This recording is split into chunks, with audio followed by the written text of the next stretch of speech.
Cœur de patrimoine, Cédric Decoeur. Et on interrompt notre spécialité fiscale un court instant pour plonger sur les marchés. C'est important aussi, bien évidemment, dans votre stratégie patrimoniale, de bien saisir toutes les subtilités qui font bouger nos grands indices, nos marchés obligataires, etc.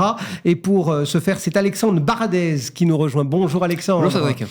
Pour IG, si j'ouvre la porte de votre bureau, Alexandre, qu'est-ce que je trouve finalement que vous regardez tous les jours? Quels sont un petit peu finalement les éléments qui vous permettent d'appréhender le contexte financier au sens le plus large actuel? On regarde d'abord l'environnement macro. C'est-à-dire qu'avant de regarder les marchés, on regarde la macroéconomie et on a quand même une macroéconomie mondiale qui est assez désynchronisée. C'est-à-dire qu'on a une économie américaine toujours assez rutilante, des niveaux de croissance attendus pour le troisième trimestre encore supérieurs à 3%. Face à ça, vous avez une zone euro qui est plutôt embarquée dans une situation économique plutôt molle, avec une Europe du Sud qui tient plutôt très bien, une Europe du Nord, notamment l'Allemagne, beaucoup moins bien, puis une France un peu entre les deux avec ses enjeux fiscaux. Et puis il y a une zone Asie où on sent que ça commence enfin à bouger un petit peu sur la Chine avec des décisions un peu plus de stimulation économique, soutien le marché immobilier. Et tous ces niveaux-là nous donnent une vision finalement assez désynchronisée du monde et donc aussi des marchés mondiaux qui n'ont pas tous la même trajectoire. Alors justement, cette macroéconomie, puisque vous la mettez sur le devant de la scène, elle est notamment drivée par nos banquiers centraux.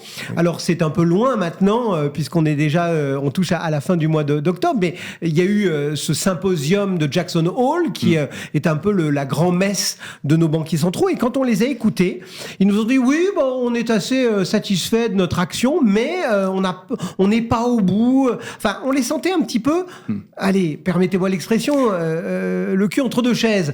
Est-ce que vous partagez un peu ce sentiment ou vous les trouvez sévères envers eux-mêmes?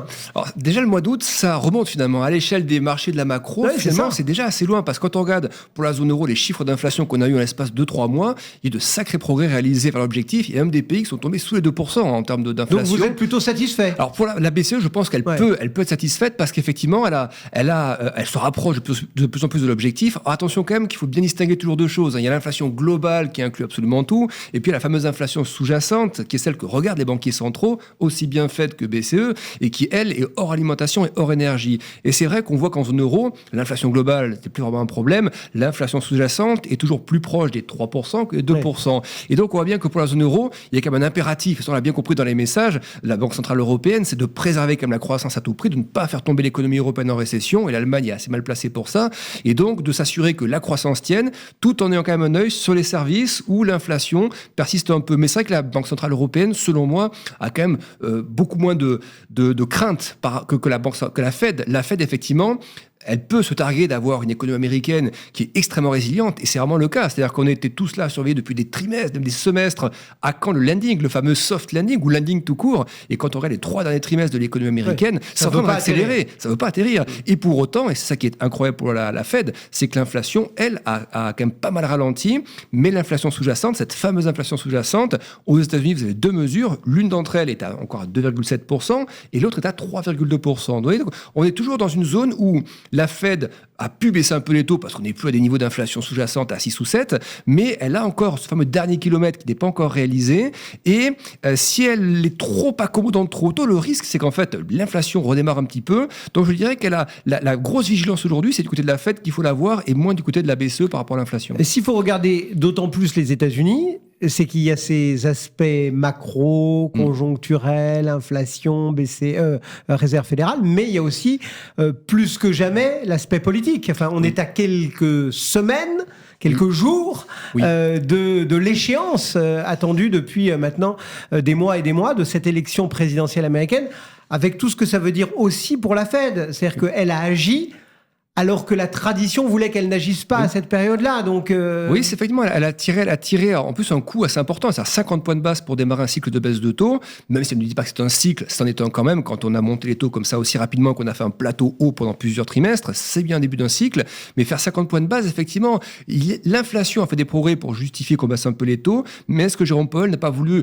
acheter un peu la tranquillité sur les marchés jusqu'à l'élection, au risque du coup de baisser d'être un peu trop, et la dose un peu trop forte au départ de baisse de taux, alors que l'inflation a encore un bout de chemin à parcourir. Et c'est sûr que c'est un pari d'autant plus, alors je ne sais pas si on peut dire risqué, mais qu'il fallait oser faire quand même, parce que vous avez vu que dans les sondages, depuis une quinzaine de jours maintenant, Donald Trump rattrape son retard par rapport à Kamala Harris. Et sur les marchés, on voit tout à fait la traduction, c'est le fameux Trump trade, c'est-à-dire cette conjonction d'éléments où vous avez le dollar qui monte, les taux qui montent, parce que Donald Trump est perçu comme un candidat reflationniste. Et là, je pense que vous voyez où on va en venir, c'est que si c'est bien Donald Trump qui est élu et qu'il applique un programme qu'il est celui qu'il présente, à savoir des baisses d'impôts, une stimulation économique toujours, qui est l'ADN de Trump, on va dire, eh bien, son programme va se retrouver en collision frontale avec la Fed, parce que le risque, c'est que l'inflation n'atterrisse pas, et que la Fed, non seulement, rappelons une chose, c'est que les marchés aujourd'hui anticipent 150 points de base, c'est-à-dire 1,5% de baisse de taux dans les 14 prochains mois. Si on a un candidat inflationniste qui n'arrive pas à résorber les déficits, et qui continue de stimuler la machine économique, eh bien, ces baisses de taux n'interviendront pas, et dans ce cas-là, il y aura un risque, effectivement, que la Fed subissent un accident monétaire, c'est-à-dire qu'elle a laissé penser qu'une chose allait se réaliser, et si c'est Donald Trump qui arrive et qui... D'autant que Trump a une potentielle velléité de museler ou de domestiquer un peu la Fed. Oui, c'est alors ça, je ne sais pas si pour les marchés à ce stade c'est le plus important, c'est que le marché s'enthousiasme en ce moment. Quand au moment où on se parle, il s'enthousiasme, donc le dollar monte, les taux montent, les marchés, les indices américains, le S&P 500 et le Dow Jones ont battu des records, et on voit même des actifs comme l'or par exemple, l'or qui monte, s'il y a la géopolitique évidemment là derrière, mais il y a aussi beaucoup le scénario de l'inflation qui peut réaccélérer sous Trump. Des actifs comme le Bitcoin également qui montent beaucoup depuis une dizaine de jours, et ça correspond pile poil au moment où dans les sondages l'écart commence à se resserrer. Donc ce Trump trade, il est sympa pour ceux qui sont investis sur les marchés américains parce que ça tire les marchés à la hausse, mais il pose quand même des interrogations sur la marge de manœuvre dont disposera la Fed si effectivement c'est bien Trump qui a remporté cette élection. Vous avez dit rapidement un mot de l'Europe aussi. Qu'est-ce qu'il en est des menaces qui pèsent sur l'Europe? Parce que vous avez rappelé que le one size fit all, ça n'existe toujours pas. Hein, ça va pas pareil au nord et au sud. Il y a des tiraillements sur ce que c'est que l'inflation, comment on doit la traiter, à quel moment les choses se normalisent. Qu'est-ce qu'on peut en dire de nos menaces à nous? Oui, alors c'est vrai qu'on est finalement ce qu'on vit depuis 2022, on est toujours un peu dedans. Finalement, il y a toujours malheureusement la guerre à l'Est, qui influence beaucoup moins les marchés. Par contre, c'est plus les matières premières ne sont plus sur les niveaux de 2022, donc ça s'est normalisé sur le front des matières premières. Cette géopolitique est quand même toujours présente, mais c'est vrai qu'on a l'impression d'être un peu dans le monde d'après, notamment pour l'Allemagne, par exemple. L'Allemagne, récemment, un de ses ministres a dit qu'il aimerait que la BCE accélère le rythme sur les baisses de taux. Et on parle de l'Allemagne, de l'orthodoxie budgétaire, la rigueur monétaire notamment. Eh bien, on se rend compte que l'Allemagne, effectivement, est dans un cycle qui est quand même très négatif depuis 2 ans, pas de croissance depuis 2 ans quasiment. Alors, vous avez des pays du sud de l'Europe qui ont fait des réformes assez courageuses, et qui, aujourd'hui, les taux de croissance qui sont nettement supérieurs à ce qu'on avait il y a quelques temps. Donc, je suis quand même plutôt assez... je sais que c'est peut-être pas le moment de le dire aussi fortement, mais moi, je suis pas très négatif pour la zone euro. C'est-à-dire que je pense que le rapport Draghi a quand même servi d'éléments. Alors, des éléments déclencheurs, il y en a quand même beaucoup pour la zone euro, il y a des crises ici ou là, mais ce rapport est quand même important parce qu'il montre qu'il faut quand même aller de l'avant, réformer, proposer des choses de manière plus collective, etc. De l'autre côté, ce qui est très bien à voir, c'est que la France, son problème plutôt budgétaire, il n'y a pas d'effet de contagion. C'est-à-dire que c'est le problème de la France. Il n'y a pas eu d'effet de contagion à l'Italie, au Portugal ou à l'Espagne, alors qu'en 2012, c'était ça la crise de la dette. C'était vraiment une contagion globale. Et donc, je dirais qu'aujourd'hui, là, si en plus l'Allemagne peut recevoir des baisses de taux de la BCE sans trop broncher, et ça l'arrange même pas probablement beaucoup d'avoir des baisses de taux, finalement, c'est plutôt un contexte où ça va à peu près à tout le monde, cette situation-là, où l'inflation baisse, la BCE envoie ses baisses de taux, et je pense que la Chine qui fait de la relance, ça c'est important aussi, à un moment donné, dans quelques mois probablement, mais ça va commencer à bénéficier des pays comme l'Allemagne par les questions des moteurs export notamment. Mais ça veut dire, Alexandre Barnès, que vous évacuez, là, on est en pleine, j'ai presque envie de dire édition spéciale de Cœur de Patrimoine sur le projet de loi de finances, vous évacuez le cas français d'un revers de main en disant finalement... C'est pas important? Non, je l'évacue pas, mais vous regardez par exemple depuis une quinzaine de jours, en fait depuis qu'on a commencé à aller à l'Assemblée, Michel Barnier, ses discours devant l'Assemblée, les propositions, etc., qui ont été faites par le gouvernement, on a plutôt un resserrement, alors on sait que c'est des choses qui peuvent varier très vite, mais on a plutôt un resserrement de l'écart entre le taux 10 ans français et le taux 10 ans allemand, c'est comme ça qu'on mesure un peu le risque sur les marchés, ça se normalise entre guillemets. Ça s'est un peu renormalisé, on était à 0,8, on est revenu vers les 0,7, donc il n'y a pas en tout cas de tension supplémentaire sur ce front-là, et encore une fois l'aspect de non-contagion me paraît important. C'est-à-dire que voir que ça ne touche que la France, dans le même laps de temps, par exemple, il faut regarder ce même écart Italie-Allemagne, les taux se resserrent. D'accord. On est sur des niveaux, des écarts de taux les plus faibles depuis 2021, Italie-Allemagne. Donc, c'est une problématique française, mais pour l'instant, ce que l'on voit des négociations à l'Assemblée, et on verra ce qu'il en sera dans les jours qui viennent, mais pour l'instant, ça n'inquiète pas plus les marchés que ça. Et je pense que ce qu'il faut regarder un peu, encore une fois, à moyen terme, il y a l'aspect fiscal, mais ça, je pense qu'on fera ce qu'il faut. Les agences, comme sont vigilantes, et la France comprend l'intérêt qu'elle a à faire les choses correctement par rapport aux prêteurs internationaux. Mais il me semble que un peu le game changer de cette fin d'année pour l'Europe, c'est la Chine justement. C'est la Chine qui pendant 3 ans est embourbée dans une situation pas terrible.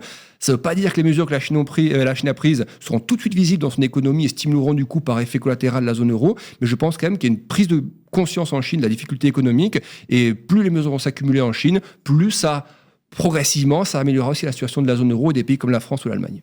Une fois qu'on s'est dit tout ça, Alexandre Baradez, qu'est-ce que vous auriez envie de recommander aujourd'hui à un épargnant, à un investisseur, averti certes, mais voilà, qu'est-ce que vous lui diriez pour cette fin d'année ?